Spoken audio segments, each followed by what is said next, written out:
Town Register Stores, Board of Commissioners, regular meeting today is Wednesday, May 9th, 2018, 6 p.m. This meeting is called to order. Please rise for the pledge.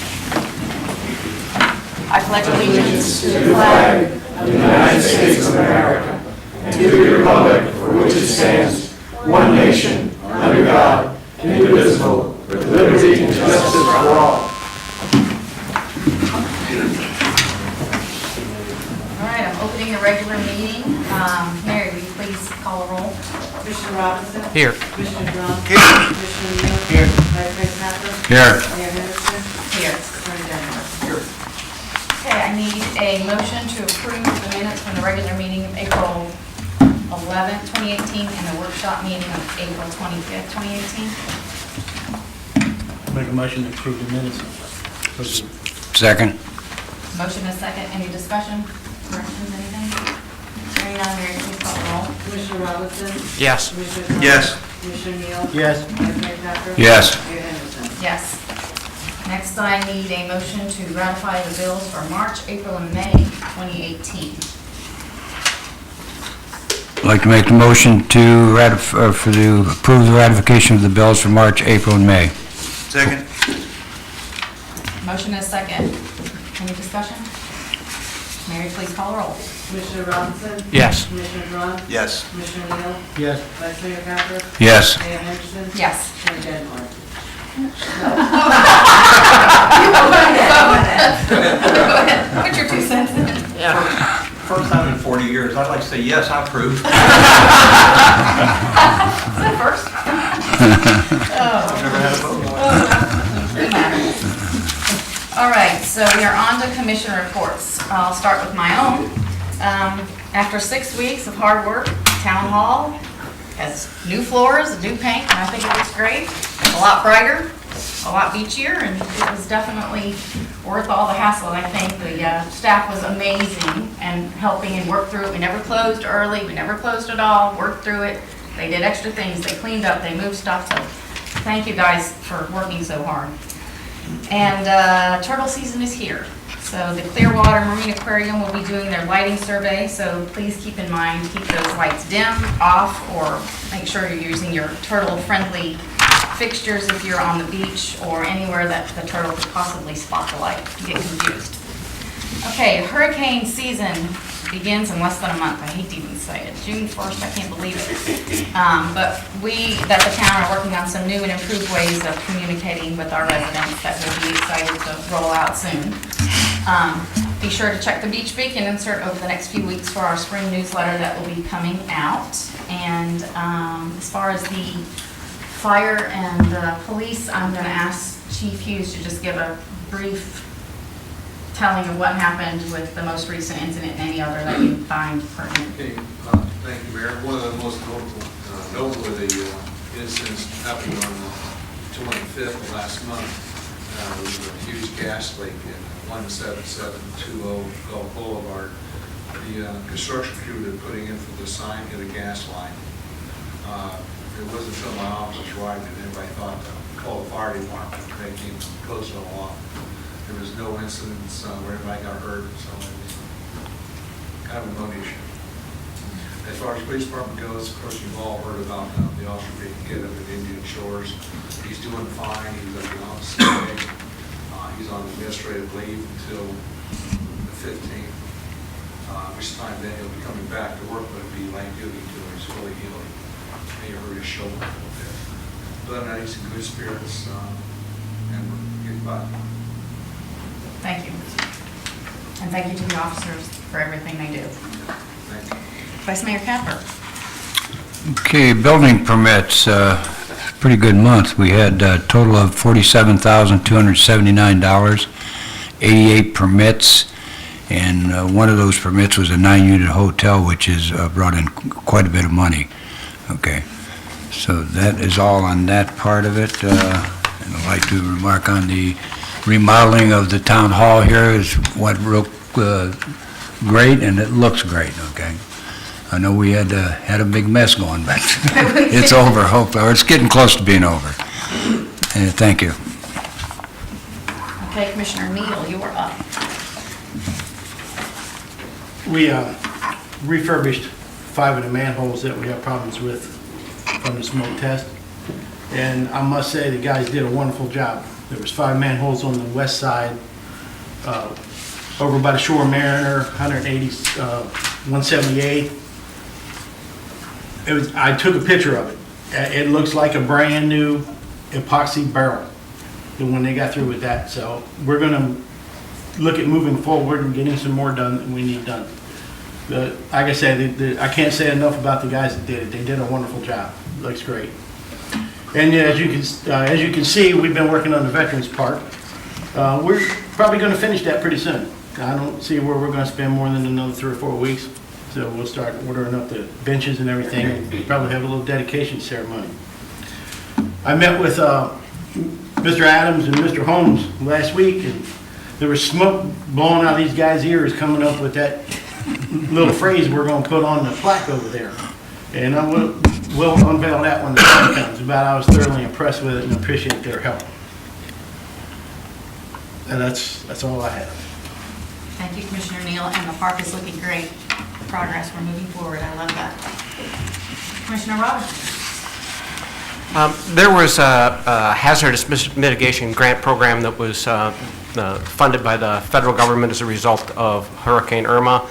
The Pinellas County portion of the dollars that come to the state of Florida is approximately $12.5 million. Reddington Shores and municipalities within the county submitted numerous projects for approval within that funding. The County Local Mitigation Strategy Committee prioritized the list of those projects that were submitted. 22 projects fall within that $12.5 million. I'm really pleased to announce that our project, which includes some additional stormwater backflow valves, is included high within that list of 22. So the process is that the county submitted this list to the state. State has to approve it. Then we have to submit the formal application. We have other projects that fall within the second tier, rather high in that second tier. I've asked Mary to place this on our workshop agenda so we can discuss it a little bit further, because some of those projects are quite pricey. There is also a match requirement with it, and we probably should discuss it to decide what we do and be prepared in time for it when that comes. And yes, you mentioned that it is hurricane season coming. I want to remind everybody that our annual Hurricane and Flood Awareness Meeting is here at Town Hall on May the 17th at 7 o'clock. We've got some great guest speakers. Spencer Shaw from the Pinellas County Emergency Management Office will be here, as well as Mike Clay from Bay News 9. So we encourage all of you to come, bring your neighbors and your friends, and there'll be some really great information that's provided to you in preparation of the hurricane season. And stick around after that, because we're going to serve pizza. So that's my report. Thank you. Commissioner John? Let's see, the library director has drawn up a written plan to start the ball moving on the building expansion. The board has agreed to hire an independent contractor to assist with the grant application process. Let's see, I've also asked FDOT to install 2 new signs that will give direction to the library. We have so many people that don't even know we have a library. I can't believe it's been there forever. But the commission and the mayor have a picture of where they're going to put these signs, if anybody wants to look at it. That should be done in about 3 weeks. Commissioner Robinson talked about the backflow valves, so I'm not going to talk about them. And I do encourage everybody to attend that annual flood awareness meeting. There's always tons of great information. And that's all I have. Have a great, safe Memorial Day. Ah, yes, thank you. Question, Pat? Sir. Commissioner Drum, are we going to go ahead and move forward with the 2 that we've already approved? I think we decided backflow valves? we were going to wait, right? I'm not sure, but I haven't heard if we're waiting or moving It- forward, it- since it sounds like we probably should just wait and see. That's fine. I think we're in pretty good shape to get those approved approved. It sounds like, Yeah, it may take some time to get those, though. I'm not sure this process is going to go really fast. The applications aren't due until August the 6th. Well, we already have the money allotted for doing it. If you, Yeah. I mean, you got a problem in that neighborhood. we should just go. The grant that we've got is not that we will get is not that large, so I think that we can use it all on top of what we do ourselves. Well, we've already approved it, so Yeah. just move forward with that. I agree. Excellent. Okay, well, we don't have any old business. We just have some new business. And the first item is variance request for dock at 170-174 Terrace Drive. And I probably would like to call on Attorney Jen Hart to give a little bit of background on this one.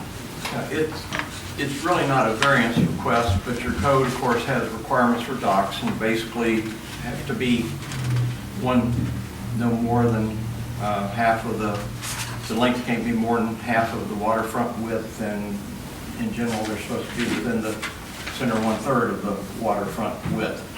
As to each one of those conditions, the code says that the building official can waive, not give a variance, but can waive those requirements if the two adjacent property owners consent. In this situation, there's an easement that runs along the property and adjacent to the property that basically is controlled by the town and the town commission. So Steve Andrews had contacted me some time back, and I said, well, I think it needs to go to the commission because you all are the ones that decide whether you would want to consent or not. It would be offensive to you, offensive to the public, or that sort of thing. So if the commission would vote to consent to the waiver, then the property owner, as I understand, already has the consent of the other adjacent neighbor, and then the property owner would be able to build the dock as configured in the application that's before you, that would have 2 lifts, and one of which would be right over, I think, 3 feet or so from the seawall. So that is really, technically, it's not a variance, it's a waiver, and you're acting as the property owner or the controller of that adjacent parcel to say whether you consent or not.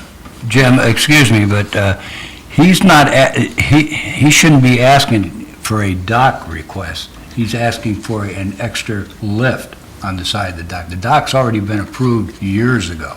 Okay. Okay, and all he wants to do is put a lift on that side of the dock. Okay. Well, I think I saw the plans where the dock was 30 feet out at this time, 20 plus 10 or something, right? It was 30, I believe, before it was taken down. Okay. I built the house, that's the reason I know Okay. the difference when it was there. Well, at any rate, the same would apply, whether he was asking for just 1 or 2, because there are 2 different code provisions, and on each provision Right. it says it can be waived if there's a consent of the 2 Right. adjacent property owners. Yeah, and then I've talked to the majority of the neighbors. Nobody had any problem with it because he's going to have the 1 dock and 1 lift anyway. And also, I always hate to bring this up when it comes to zoning. There's 1, 2, 3, 4, there's about 5 of them in the neighborhood are just the same way, that butt our property. Did they receive variances? We from the have no town? idea. I think we looked it up and could not find anything. But it wouldn't have been a variance anyway. Well, whatever, Yeah. approval from the town, or did Yeah. it just happen? Don't know. It's been years ago and before. I will say this is the first one of these I ever remember that was at least brought to my attention or to the commission's attention, that it involved a town easement in effect as the adjacent property owner. Right. I think this is probably the first one that's ever come before the commission for a decision as the adjacent property owner. And I don't- Whether the others didn't happen, I have no idea. And I don't think there's any other spots in town that would even come up anymore. Well, when I was looking through the paperwork, it looks like they're assuming they have 60 feet of waterfront property when it's really 40 feet. Exactly. So the paperwork that they have in front of us is not correct. Well, it is correct. It's a hardship, though. The seawall goes there. It's a 60-foot piece, but they don't get credit for the 60 feet because it goes, the seawall, our They- property butts into it. I understand Yeah. that, but they knew that when they were buying it. I just, The I'd like ordinance- to take it. The ordinance says the waterfront width. It doesn't say the width of the property Right. that faces the water. Right. So it looks like it's 39 feet 6 inches roughly of waterfront width. Well, I think if the commission doesn't object, I would like to table it and take it to this month's workshop so we can discuss it and have the correct paperwork in front of us and all of that stuff, if there's not a problem, before we take a vote on it. I'd like to make a motion to approve it as is. The motion, I think, probably should be, if that's what you're doing, would be a motion to consent to the waiver, for the town to consent to the waiver. A motion As the adjacent for the property. town to consent the waiver. I second it. I had a question.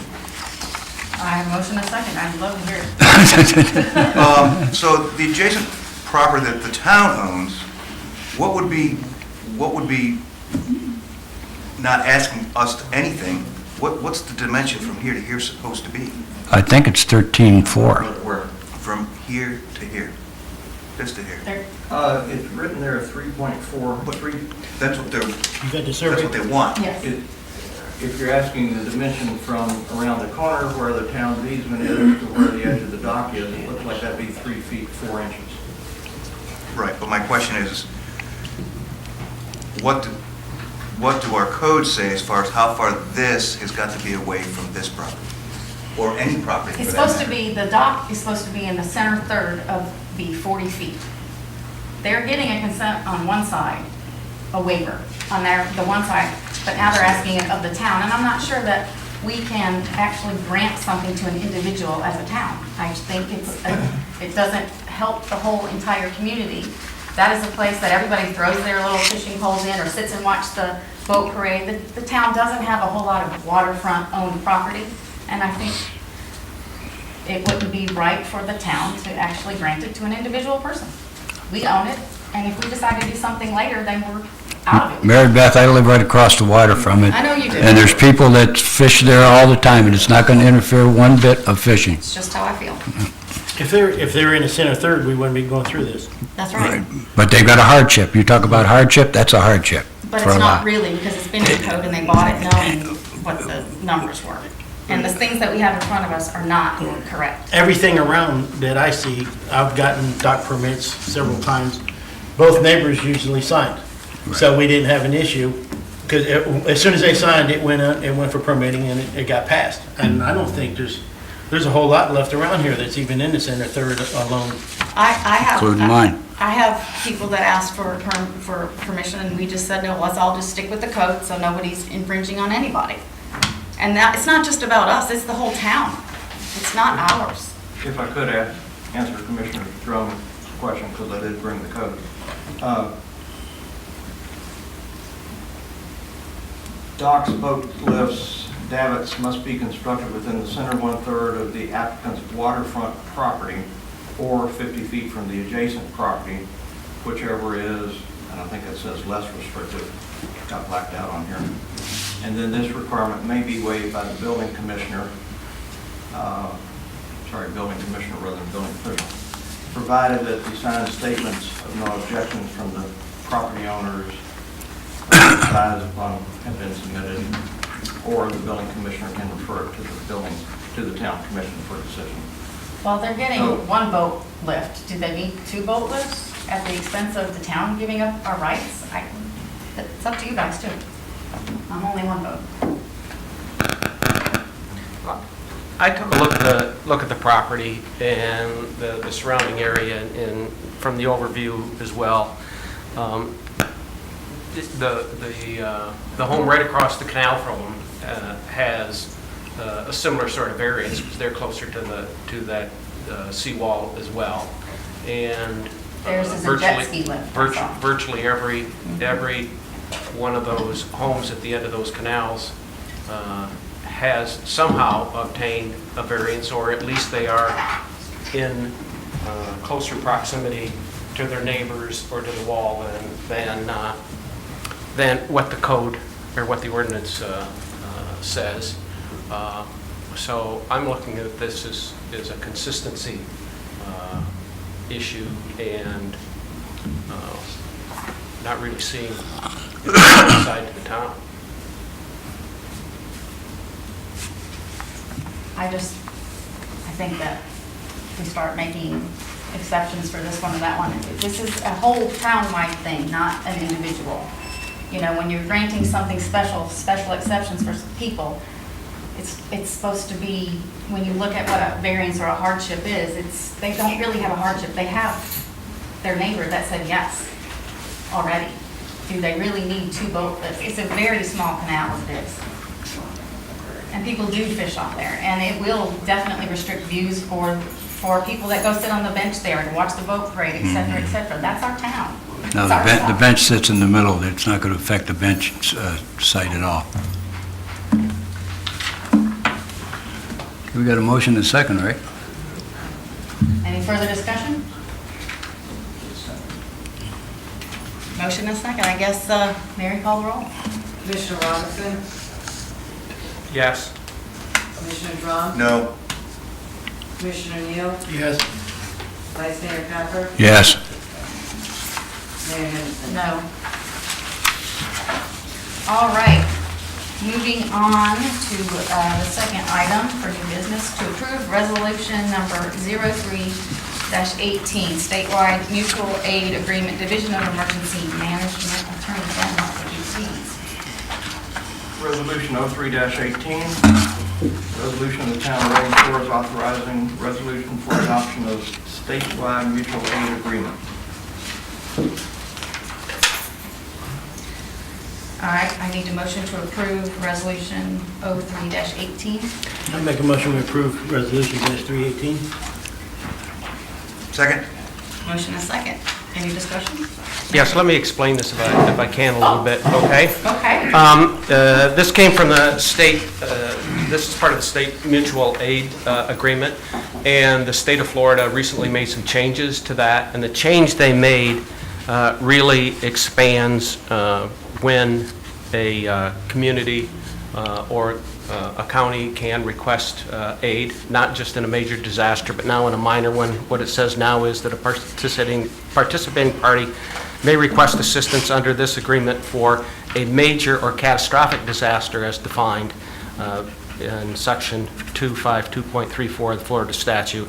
If the participating party has no other mutual aid agreement that covers a minor disaster, other emergencies too extensive for it to be dealt with unassisted, it may also invoke assistance under the agreement for a minor disaster. So it expands when a municipality can request assistance, and that's the crux of the resolution.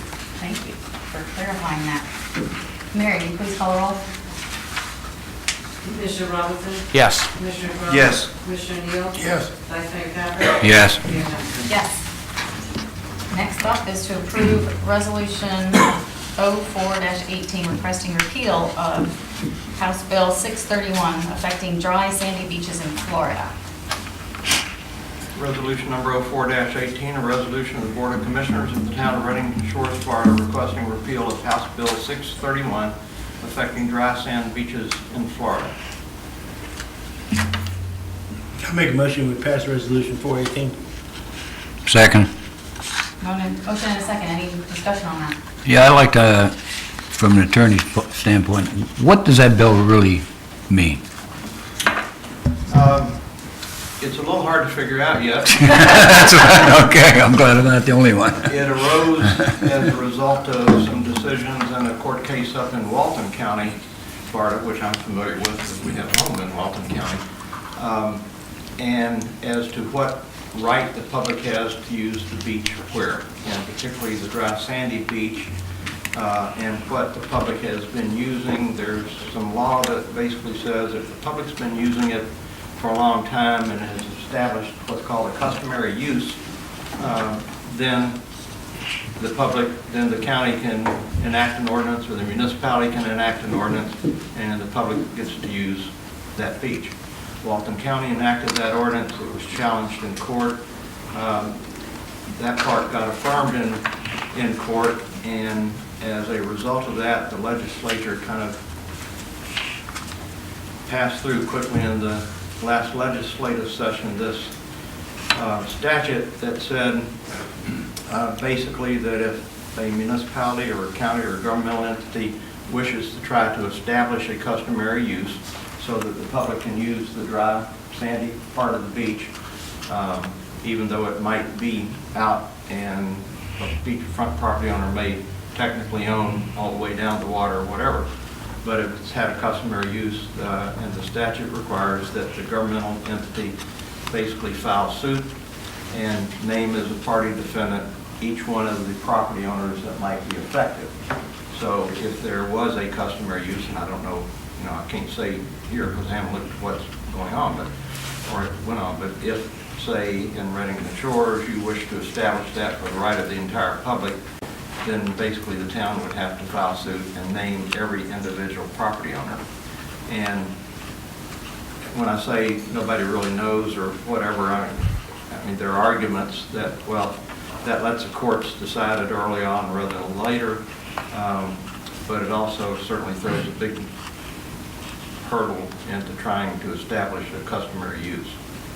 So Walton County is probably still appealing, and the effect of this new law will be decided by the courts ultimately. Well, Jim, it's like Mary Beth lives on the beach. Can she keep people from going across that beach with that law? I can't say yes or no on that because Okay. I don't know what she owns and what's been established and where the mean high water line is, because that's also a determinant thing as far as where the public can go and use. And certainly the public has a right to use up to where the mean high water line is from the water right there. But they also have perhaps the right in other places on the dry, sandy part of the beach. How can, So I'm not going to try to say whether the mayor has the right to keep people off the beach or not. how can a property owner fence in something that they don't own? I'm sorry? How can a property owner fence in something that they do not own? We do own. That's the big. No, I'm talking about past your plotted land. We do. On the survey, it goes out to the high. It's just, but you can't do anything past that plot.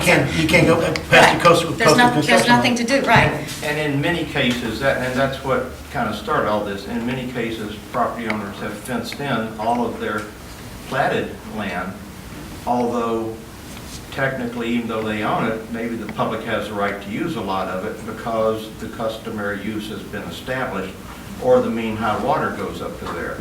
And that's exactly what was happening in Walton County.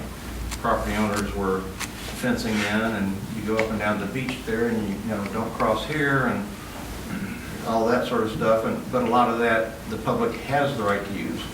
And in some cases, the public has the right to use it because it's been renourished over the years. Public funds. But for federal and some state tax dollars going in with it, there might not be a beach. So it's kind of a complicated issue, but the effect of that, or the real effect of that law, or how it's going to be upheld or whatever, is questionable. One of those government should have stayed out of. Right. And Jeff, to your point, we do own out to there, because, and it's used. If it's on a plat. No, yeah, but Yeah. it's used to decide your pervious-impervious ratio when you go to build or whatever. So it's an interesting imaginary line, really, because you can't go past. I don't know how the government signed that. I really don't. Me either. That's why, where this is in front of us right now, it's crazy, but. Anyway, so we have a motion and a second, way back when, right? I don't even remember who did that, Mary? Commissioner O'Neill made a motion, Vice Mayor Kavler second. Perfect. Any further discussion? Hearing none, Mary, please call the roll. Commissioner Robinson? Yes. Commissioner Braun? Yes. Commissioner O'Neill? Yes. Vice Mayor Kavler? Yes. Mayor Henderson? Yes. All right, the last thing for new business is the proclamation that the May 6th through May 12th is Municipal Clerks Week. I stink, I only have 2 days to make it right. But, so I'm going to proclaim that May 6th through May 12th is Municipal Clerks Week, and Mary, you and Tracy, I'll take you to lunch, I'll bring lunch in, whatever you want, you deserve it. Thank you for all you do. You only got a few days left. I know, I said I've got 2 days. All right, I'm going to open the meeting up for public comment. Come forward. I'm just interested to know if Please state your name. Susan Skaggs. I live at, do you want me to say where I live? 102, 176 Terrace West. Okay, go ahead. Yeah, I wanted to know if there was a customary use law in effect for Reddington Shores prior to January the 1st of 2016? Is, Customary. Was there a customary use ordinance or rule in effect for the city of Reddington Shores prior to January the 1st of 2016?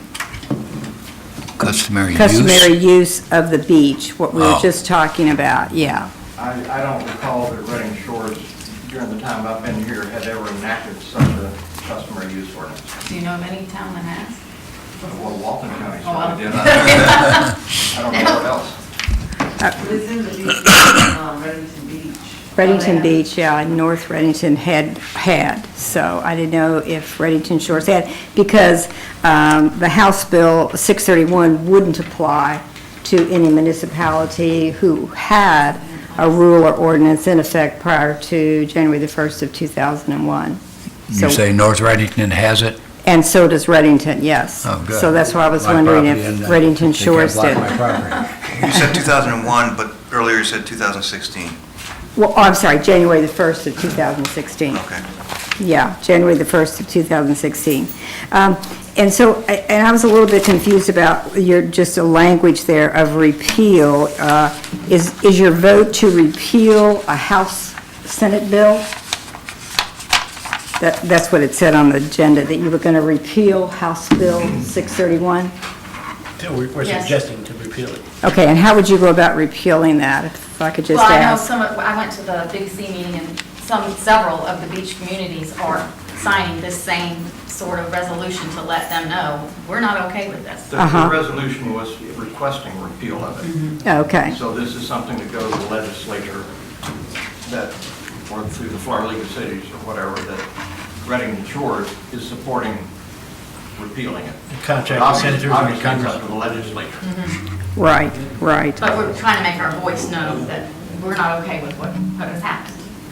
Okay, because in the bill, there is a specific provision for a government entity that did not have a customary use law or rule in effect prior to 2016 to go about and place a customary rule or ordinance into effect past July 1st of 2018 when House Bill 631 takes effect. So is that what you are planning to do, as it's outlined in the House bill?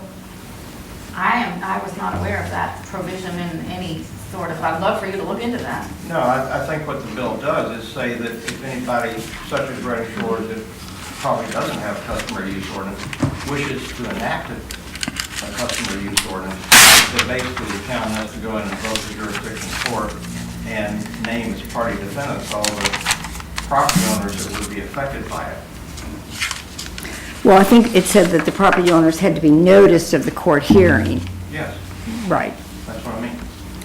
But, I mean, it's that there has to be a public hearing, the town has to hold a public hearing, everyone affected has to be noticed, very much the same when there's a variance and granting of a variance.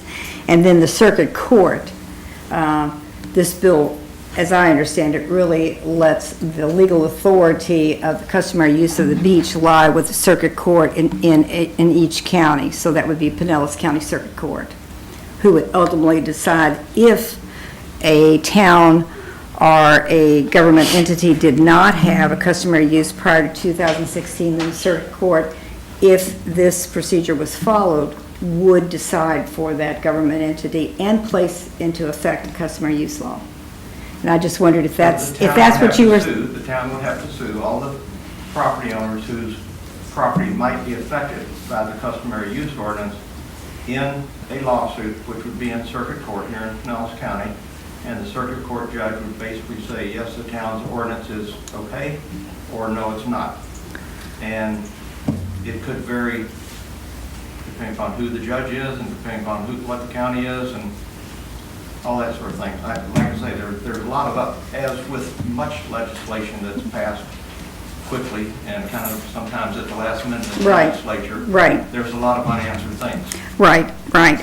You keep saying sue, and I'm not sure that, and I mean, I'm not going to say I'm an authority on it, but I did get the staff analysis of the House bill. And they talk about public hearings, and they talk about notice of the public hearings, and then the public meeting that's, sent by certified mail and published in a newspaper, and then the notice and the intent to adopt a customary rule. That then is taken to circuit court. So who gets sued in that process? Well, the town would have to file some kind of litigation in circuit courts. Courts don't act unless there's something in front of them. Right, a The motion. town would file some lawsuit, and whether everybody is technically served with a summons or served with a notice of hearing or whatever, but there would be a proceeding in court where the circuit court judge would make the determination on, yes, the town Yes. does have this right, there is an established customary use or whatever. Right, and that's what they're talking about in the bill, that the city or ordinance would file a declaration of recreational customary use with the circuit court after everyone in the town was noticed of that. So I didn't know, just if you are planning to lobby the legislator to repeal a House bill, I think we're just going to probably sit back and see what happens. sit back and see what I think happens. We're making our voice known, and we're following the other beach communities. We have the Big C is a very, very large government beach community council, and so I think we're just kind of sticking together with them at this point because Who else would be with that? 'Cause All the beach communities North down here. Reddington and Reddington Oh, wouldn't. they're 'cause- signing, they were with us at the Big C, and everybody was on board with the same. Yeah, but they already have a customary use law in effect. I'm not sure prior they knew that to when that Big C happened, Yeah. to be honest with you. Yeah. But thank you for your comments. In the Okay. meantime, everybody just has to keep contacting their senators and the congressmen. Just stay on them about it, and they don't like it. That's the only way it's gonna get changed. Exactly. All right, any further public comments?